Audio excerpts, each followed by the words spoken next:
इंजिनिअरिंगमध्येच असताना सर मला 3 वेळा ड्रॉप लागले. अभ्यास करायचा आहे कसा ह्याचं मला अजिबात गाईडन्स नव्हतं आणि माझ्या ज्या चुका होत्या, ज्या 19ला झाल्या होत्या, त्या मी स्वतः पण ॲनालिसिस केल्या.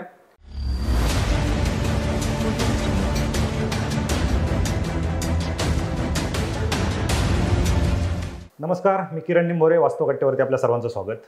आज वास्तव कट्ट्यावरती आपल्यासोबत वास्तववादी चर्चा करण्यासाठी राज्यसेवा 2020 या राज्यसेवेच्या परीक्षेतून ज्यांची नायब तहसीलदारपदी निवड झाली असे निखिल देशमुख सर आपल्यासोबत आहेत. त्यांचा जो प्रवास आहे, त्यांची जी काही या पदामागची जी काही स्टोरी आहे, स्टोरी इन द सेन्स त्यांचा जो काही प्रवास आहे, आपण जो म्हणतो की प्रत्येकाला अडचणी असतात, कित्येक विद्यार्थी आपल्या परिस्थितीचा बाऊ करतात आणि प्रत्येकाचं कुठं ना काही स्ट्रगल असतं. तसं निखिल सरांचं देखील एक स्ट्रगल आहे, परंतु कुठल्याही परिस्थितीचा बाऊ न करता त्यांना आलेल्या अडचणींवरती मात करत त्यांनी जे काही यश संपादन केलं त्याविषयी आपण आज वास्तव कट्ट्यावरती चर्चा करणार आहोत. सर, आपलं वास्तव कट्ट्यावरती स्वागत. खरं तर तुमचा प्रवास जाणून घेत असताना बऱ्याच गोष्टींची उकल मला झाली, परंतु हे विद्यार्थ्यांना कळणं गरजेचं आहे. कारण कित्येक विद्यार्थी असे आहेत की जे अभ्यास करत असतात, यश मिळत नाही, नैराश्यामध्ये असतात, काहींची परिस्थिती नसते, कुणी कुठेतरी कर्ज काढून या क्षेत्रात आलेलं असतं. तर एकंदरीत या विद्यार्थ्यांची मानसिकता पाहता आणि तुमचा प्रवास पाहता तुम्ही या क्षेत्रामध्ये कशा आलात हा एक प्रश्न मी तुम्हाला विचारेलच, परंतु तत्पूर्वी तुमची पार्श्वभूमी काय होती, याच्या मागची तुमचा प्रवास कसा होता, थोडक्यात माहिती सांगा. नमस्कार सर, माझं गाव वरंद, जे की रायगड जिल्ह्यातील महाड तालुक्यात आहे. बरं. माझं प्राथमिक शिक्षण पण हे जिल्हा परिषद शाळेतून, माझ्या गावातूनच झालं. त्यानंतर माझं जे 12वीपर्यंत शिक्षण होतं ते डॉक्टर बाबासाहेब आंबेडकर विद्यालय महाड येथून झालेलं आहे. त्यानंतर सर्वसामान्य एक तो ट्रेंड होता की इंजिनिअरिंग, त्या ट्रेंडनुसार मी पण सुद्धा इंजिनिअरिंगला पुण्यात ॲडमिशन घेतलं आणि JSPM कॉलेज ऑफ इंजिनिअरिंगमधून मी इलेक्ट्रॉनिक्स अँड टेलिकम्युनिकेशनमध्ये माझं ग्रॅज्युएशन मी कंप्लीट केलं. आणि ते करत असतानाच 2016ला माझं ग्रॅज्युएशन कंप्लीट झालं आणि मी स्पर्धा परीक्षेकडं मी वळालो. आणि ते पण वळण्याचं कारण असं की इंजिनिअरिंगमध्येच असताना सर मला 3 वेळा ड्रॉप लागले. म्हणजे सेकंड इयरलाच असताना मी पहिल्यांदा फेल झालो, नंतर थर्ड इयरला असताना मी डबल वायडी झालो. आणि असं सर्व करत असताना की समजलं की आपलं इंजिनिअरिंगकडून जे आपण क्षेत्र निवडलेलं आहे ते कुठेतरी असं वाटलं की आपण आपल्यासाठी नाही आहे किंवा आपल्यासाठी ते जमत नाही, आपल्याला काहीतरी चुकतंय. काहीतरी चुकतंय. सो त्यानंतर माझे जे मित्र होते जे स्पर्धा परीक्षेकडं जे वळाले होते, सो त्यांच्या मार्गदर्शनातून अंडर मी MPSCकडे येण्याचा निर्णय घेतला. नाही तर ज्यावेळेस तुम्ही स्पर्धा परीक्षे या क्षेत्रात आलात, घरून विरोध नाही का झाला? कारण तुम्ही एकतर इंजिनिअरिंगला ॲडमिशन घेतलेलं आणि त्याच्यानंतर डायरेक्ट तुम्ही परत स्पर्धा परीक्षेकडे वळताय. काय नेमकी घरची काय परिस्थिती ती? सर, मी खूप नशीबवान मानतो की असे वडील, आई वडील अख्ख्या संपूर्ण महाराष्ट्रातल्या प्रत्येक मुलाला किंवा मिळावे. मी आयुष्यात कोणताही निर्णय घेतला असेल की माझा इंजिनिअरिंगचा निर्णय असू द्या, माझा MPSCचा निर्णय असू द्या, त्या प्रत्येक निर्णयामध्ये त्यांचा मला प्रचंड सपोर्ट होता. तुला तुझा विश्वास आहे, तुला करायचं आहे, तू बिंदास कर, आम्ही तुझ्या पाठीशी, तुला लागेल ते मदत लागू दे.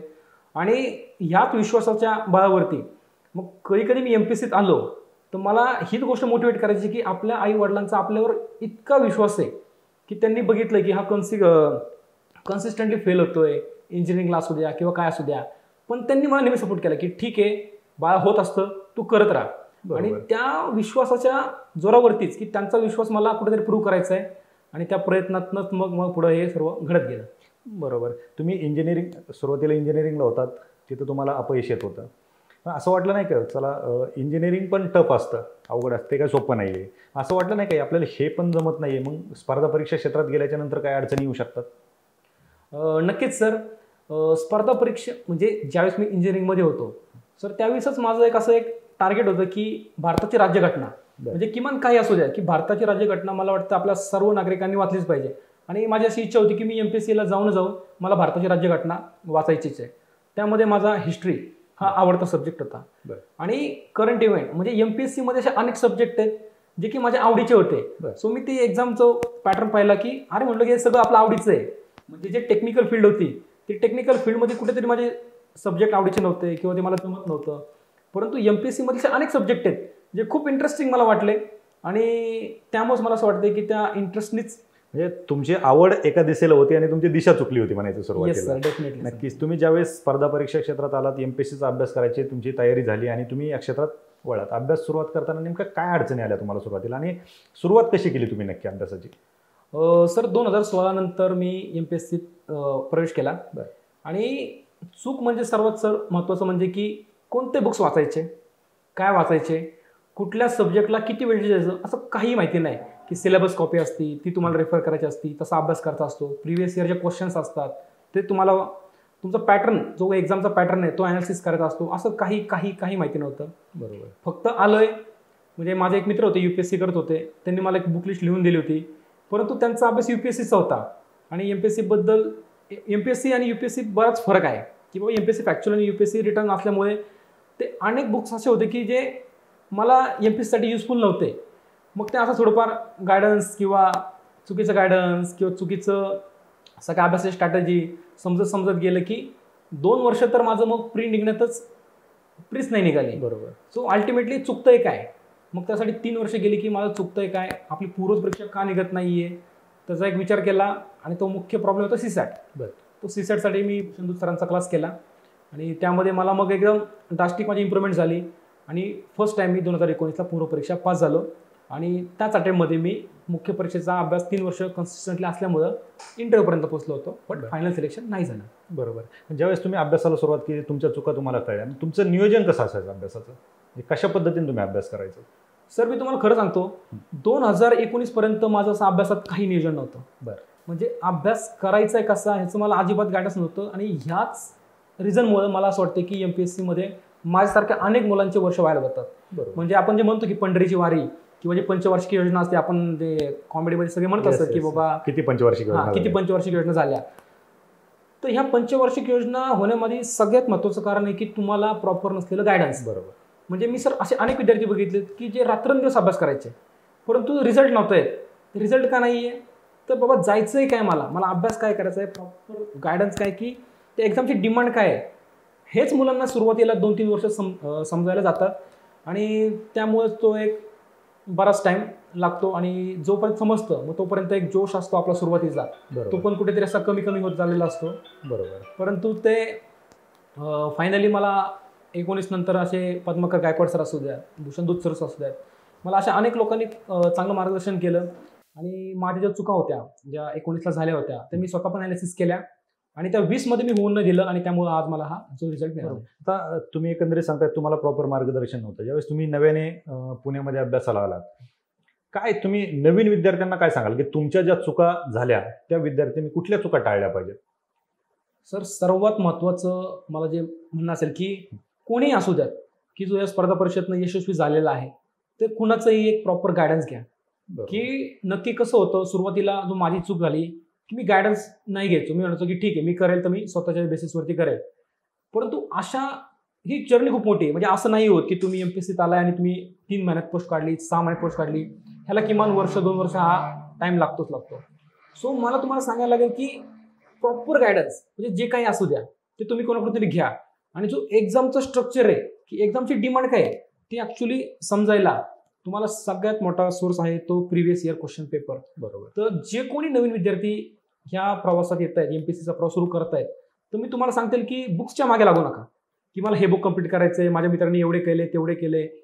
तुम्ही सर्वात पहिलं ते क्वेश्चन पेपर ॲनालिसिस करा, समजून घ्या पूर्वपरीक्षेचा पॅटर्न काय आहे, मुख्य परीक्षेचा पॅटर्न काय आहे आणि एकच एक्झाम टार्गेट ठेवा.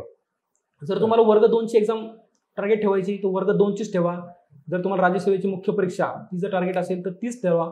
आणि ते समजून घ्या पहिल्यांदा. तुम्हाला एकदा समजलं की मला कसे मार्क घ्यायचे, काय करायचं आहे, सो अल्टिमेटली तुम्ही तुमचा प्रवास आलाय सुखकर होतो आणि लवकरात लवकर सक्सेस मिळण्याचे चान्सेस हे मिळतात. त्यामुळं पेपर समजून घ्या. अगदी बरोबर. काय तुम्हाला नेमक्या काय अडचणी आल्या? कारण आता काय होतंय की बरेच विद्यार्थी आपण पाहतो आत्महत्येचं पण प्रमाण वाढलंय, बरेच विद्यार्थी डिप्रेशनमध्ये आहेत, पोस्ट नाहीये. तुम्ही पण खूप स्ट्रगल केलंय, तुमचे ऐकले बरोच ज्यावेळेस आपल्या बोलण्यातून तुमच्या बऱ्याच गोष्टी मला लक्षात आल्या. काय नेमकं तुमच्या बाबतीत काय घडलं होतं की अशा काही तुम्ही डिप्रेशनमध्ये गेले होते, तुम्हाला काय अडचणी आल्या, काय सांगाल विद्यार्थ्यांना की नेमकं कशा पद्धतीने ह्या गोष्टीला टॅकल केलं पाहिजे?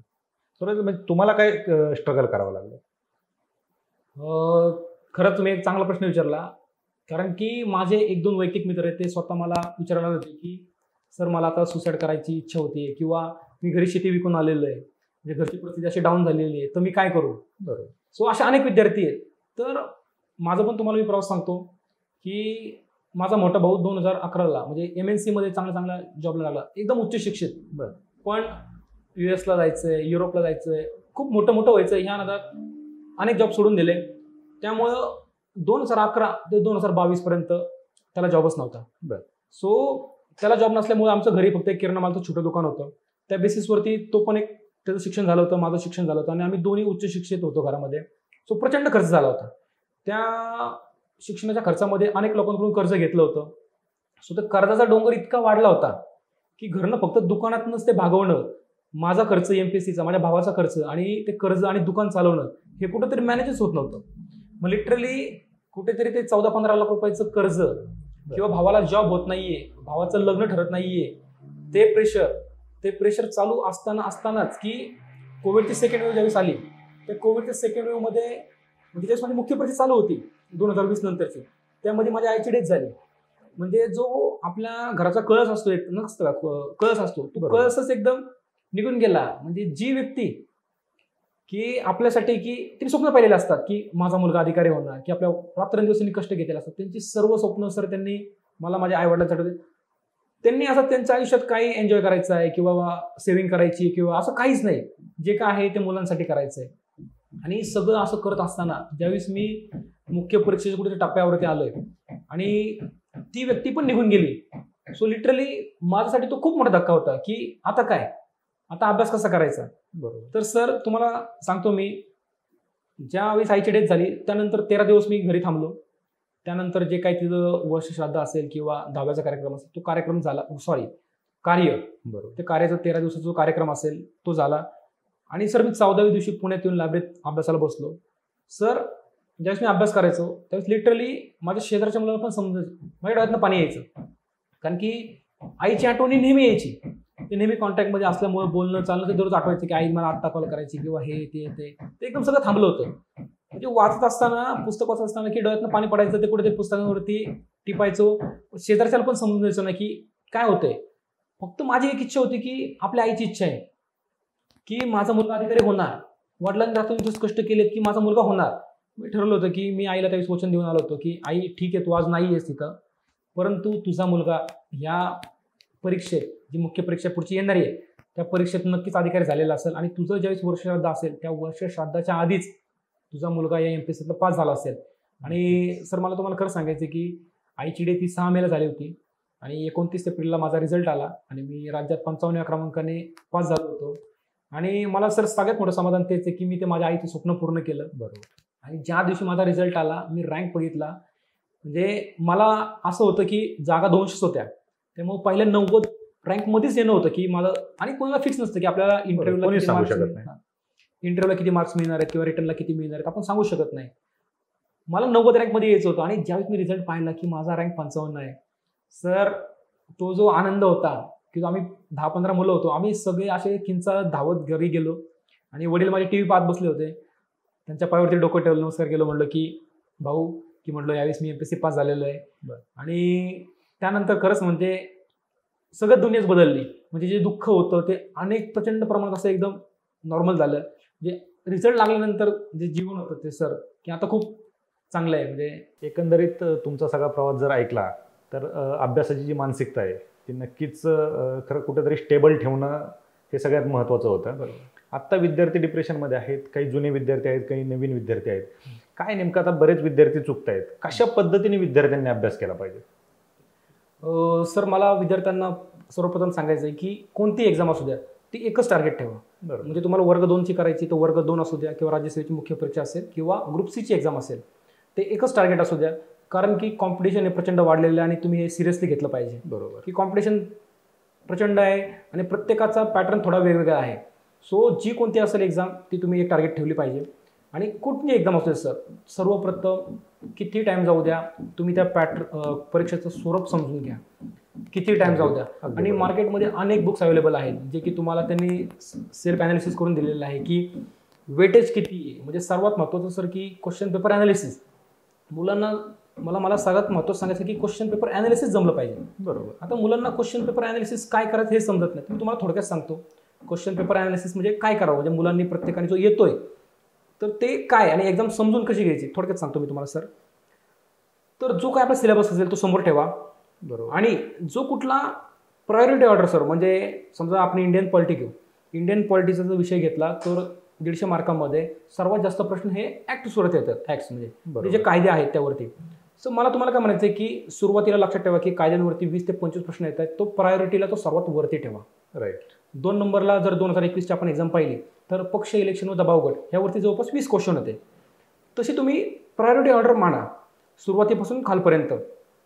ते झालं की कुणाला किती वेटेज आहे असे मेन टॉपिक आपण डिसाईड करायचे. त्यानंतर ते मेन टॉपिकचे सब टॉपिक. आता मग तुम्हाला फॉर एक्झाम्पल सांगतो, तुम्हाला ॲक्ट आहेत, ॲक्टमध्ये 25 प्रश्न आलेत. त्या 25 प्रश्नांमध्ये कुठल्या ॲक्टला किती वेटेज आहे, म्हणजे तुम्ही सध्या पाहत असाल तर ॲट्रॉसिटीज ॲक्ट असेल, म्हणजे SC/ST रिलेटेड ॲक्ट असतील, त्यावरती भरपूर सारे क्वेश्चन येतात आणि दरवर्षी येतात. सो तुम्ही प्रत्येक वर्षाचे किमान 2016 ते 21 अशी ऑर्डर मांडा की कुणाला किती प्रश्न येत आहेत. बरं, ते प्रश्न येत आहेत मग त्यानुसार तुम्ही मांडा की सब टॉपिकला पण किती वेटेज आहे, मग त्यामध्ये पण किती वेटेज आहे. मेन टॉपिक, सब टॉपिक, वेटेज, तसं करायचं तुम्हाला. हे 2 स्टेप झाल्या तर तिसरी स्टेप सर्वात महत्त्वाची. जो आपला मेन टॉपिक आहे तो सब टॉपिक आहे. तर सब टॉपिकमधले जो टॉपिक आहे त्यामध्ये प्रश्न कसे येत आहेत. फॉर एक्झाम्पल IT ॲक्ट आहे, आपण IT ॲक्ट घेतला तर IT ॲक्टवरती प्रश्न काय विचारत आहेत गेले 2 वर्ष. तर तुम्हाला सर पाहण्यात येईल की IT ॲक्टवरती विचारतात की दंड काय आहे, त्याला शिक्षा काय आहे, किंवा कोणतं आर्टिकल आहे, किंवा आर्टिकल तुम्ही 66 पासून पुढे घेतलं तर मॅक्सिमम फोकस तिथं आहे. सो तुम्हाला 105 जे आर्टिकल आहेत ते वाचायची गरज नाही आहे. बरोबर. मग तुम्ही समजून घ्या की मला तो प्रश्न वाचायचा, तो ॲक्ट वाचायचा आहे, तर ॲक्टमधून नक्की मला वाचायचं आहे काय, कसं वाचायचं आहे. म्हणजे तुम्हाला एकदा समजून गेलं की बाबा ह्या ॲक्टचं स्वरूप काय आहे, किंवा कॉन्स्टिट्यूशनचं पहिलं चॅप्टर फॉर्मेशन ऑफ कॉन्स्टिट्यूशन, घटना आपली निर्मिती कशी झाली.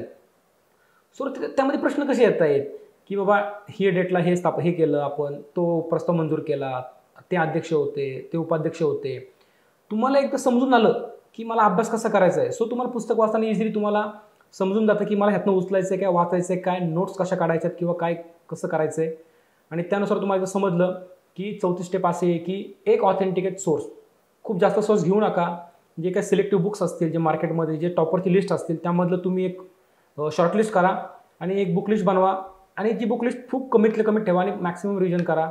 सो मला वाटतं की एवढं जर तुम्हाला जमलं आणि जर तुमच्या नोट्स असतील, आणि हा सर्वात महत्त्वाचा विषय की राज्यसेवा जी मुख्य परीक्षा येते सो तो 3 दिवसात 6 पेपर असतात आपले. तर विषय कसा होतो की ते रिवाईज करायला खूप जड जातं. त्यावेळेस तुम्ही पॉलिटी सब्जेक्ट घेतला तर जवळपास 4 बुक्स आहेत किमान. लक्ष्मीकांत सरांचे पंचायत राज असेल, किंवा ॲक्ट असेल, किंवा गव्हर्नन्स इन इंडिया, हे किमान 4 बुक्स तुम्हाला हे रेफर करावेच लागतात. सो ती 4 बुक्स एका दिवसात रिवाईज नाही होऊ शकत. सो तुमच्याकडे जर नोट्स असतील तर तुम्ही एका दिवसात ते 150 मार्क कव्हर करू शकता, किंवा 90-100 मार्क कव्हर करू शकता, आणि तुम्ही अनेक मुलांना मागे टाकू शकता. म्हणजे मला तुम्हाला नक्कीच सांगायचं की जर तुम्हाला कॉम्पिटिशन जर टिकायचं आहे सो तुमच्याकडे काहीतरी एक्स्ट्रा पाहिजे. जर नोट्स कशा काढायच्या पण सर, नोट्स काढायचं म्हणजे फॉर एक्झाम्पल तुम्हाला सांगतो की जे तुम्हाला माहिती नाही आहे, म्हणजे एखादी गोष्ट तुम्हाला कन्फर्म माहिती आहे, ती गोष्ट तुमच्या नोट्समध्ये न आलेलीच चांगली. आणि नोट्स काढताना पॉईंट स्वरूपात, म्हणजे आर्टिकल 19 असेल तर आपल्याला आर्टिकल 19A मध्ये 1 मध्ये सगळं माहिती आहे की 6 प्रकारचे स्वातंत्र्य आहेत, ते प्रत्येकाला माहिती असतात, अशा आहेत. ती गोष्ट नका येऊन देऊ. परंतु त्याला जे अपवाद आहेत की आर्टिकल 19 आहे की मला भाषण करायचं स्वातंत्र्य आहे, फ्रीडम ऑफ एक्सप्रेशन, तर त्याला अपवाद काय आहेत. तर त्याला किती 8 प्रकारचे अपवाद आहेत. मग नंतर पुढच्या याला की 3 प्रकारचे अपवाद आहेत, 2 प्रकारचे अपवाद आहेत. म्हणजे अशा गोष्टी की जे तुम्हाला माहिती नाहीत, येत नाही आहेत आणि महत्त्वाच्या आहेत, त्याच गोष्टी येऊ द्यात. म्हणजे फॉर एक्झाम्पल तुम्हाला सांगितलं ना की आर्टिकल 19 एक अपवाद, फक्त 6 जरी आकडे लिहिले किंवा 8 आकडा लिहिला तरी तुम्हाला समजलं पाहिजे की हां ठीक आहे, ह्या प्रकारचे अपवाद आहेत. तर तुम्ही अपवाद नका लिहित बसू. एक नसतं का तो बुलेट पॉईंट असतो, तो बुलेट पॉईंट ठेवायचा. म्हणजे नोट्स वाचताना आपल्याला दुसरं पुस्तकं छापायचं आहे असं नाही आहे.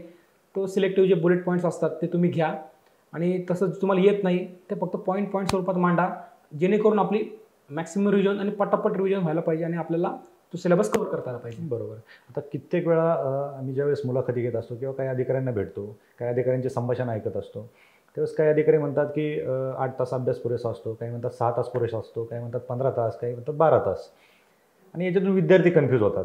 नेमकं विद्यार्थ्यांनी कशा पद्धतीने त्या गोष्टीला सामोरं गेलं पाहिजे. सर, चांगला प्रश्न आहे हा. कारण की सर हे माझ्या मते इंडिव्हिज्युअल आहे. बरोबर. कारण की 2019ला जे पद्माकर गायकवाड सर झाले, जे डेप्युटी कलेक्टर झाले, सो मी त्यांचा अभ्यास जवळ बघितलेला आहे. ते केवळ 6 ते 7 तास अभ्यास करायचे. म्हणजे लायब्ररीला 11 वाजता यायचे, संध्याकाळी 6-7ला जायचे. ते मॅरिड होते, त्यामुळे ते रविवारी नेहमी सुट्टी घ्यायचे. बरोबर. शनिवारी पण हाफ डे घ्यायचे आणि अभ्यास एकदम जेमतेम पण प्रॉपर, एकदम जो करेल तो एकदम प्रॉपरली अभ्यास असायचा. परंतु मला एक गोष्ट माहिती आहे की त्यांची स्ट्रॅटेजी मला उपयोगी येईल का, तर नाही. कारण की प्रत्येकाचं एक मेंदू किंवा असेल जे ग्रास्पिंग पॉवर ही वेगवेगळे प्रकारचे आहे. मला एक माहिती होतं की मला ऑलरेडी 10वीला असे कमी मार्क्स, 12वीला किंवा इंजिनिअरिंगला, की मला माहिती होतं की आपल्याला स्ट्रगल करावं लागणार आहे, आपल्याला जास्त कष्ट करावं लागणार आहे. सो वैयक्तिक मी माझी हे ओळखली होती की आपल्याला काय करायचं आहे. मी 13-13, 14 अभ्यास केलेला आहे. म्हणजे मला प्रत्येक विद्यार्थ्याने सांगायचं की तुम्ही स्वतःला ओळखा. बरोबर. की तुम्हाला किती टाईम द्यावा लागतो किंवा काय लागतो. परंतु सर मी असे पण विद्यार्थी बघितलेले आहेत जे खरंच खूप टॅलेंटेड आहेत. म्हणजे ते थ्रूआउट डिस्टिंक्शन, 10वीला 90% प्लस आहेत, 12वीला 80% आहेत, ग्रॅज्युएशनला थ्रूआउट डिस्टिंक्शन घेतलेलं आहे. पण मी असे पण विद्यार्थी बघितले त्यांना MPSCत कधीच सक्सेस नाही मिळालं. बरोबर. सर असं नाही आहे की तुम्ही फक्त हुशार आहे त्यामुळे तुम्हाला MPSC निघणार आहे. नक्कीच. तुम्हाला कन्सिस्टंटली अभ्यास हा करावाच लागणार आहे. बरोबर. आणि मग तो 8 तास असू द्या की 12 तास असू द्या किंवा 14 तास असू द्या, डिपेंड प्रत्येकावरती. प्रत्येकावर डिपेंड आहे. आणि सर मला एक अजून एक महत्त्वाची गोष्ट सांगतो की प्रत्येकजण अभ्यासाबद्दलच बोलतो, परंतु अभ्यास सोडून पण खूप गोष्टी मॅटर करतात की जे की तुम्हाला MPSCला इनडायरेक्टली तुम्हाला खूप सपोर्ट करत असतात. बरोबर. म्हणजे आपण मागाशीच तुम्ही बोलला की डिप्रेशन, टेन्शन किंवा आत्महत्येसारखे विषय येतात. हे कुणाला येतात सर माहिती आहे का? मी ऑब्झर्व केलं की ज्याचे हेल्थ इश्यू खूप आहेत ना, किंवा जे मेंटली लवकर डाऊन होतात किंवा काही प्रसंग आला की ते डिप्रेसमध्ये जातात. बरोबर. सो अशा मुलांसाठी मला एक सांगणं आहे की सर सर्वात महत्त्वाचं की तुम्ही एक्सरसाइज करा. तुम्ही एक्सरसाइज केली ना सर, मला वैयक्तिक गोष्ट सांगतो की मी पहिल्यापासून एक्सरसाइज करत असल्यामुळं मी दिवसभर फ्रेश असतो. म्हणजे रात्र 11-11 वाजता पण मी अभ्यास संपून गेला तरी तो माझी एनर्जी, फुल एनर्जीने मी जायचो. म्हणजे असं कधी मला टेन्शन नाही, डिप्रेशन नाही की अरे मी अभ्यास केलाय, थकलोय, मला हे आलंय ते आलंय, एन्झायटी नाही, फुल फ्रेश. त्यामुळे तो इंटरनल जो कॉन्फिडन्स असतो ना तो खूप रिफ्लेक्ट होतो तुमच्या एक्सरसाइजमुळं.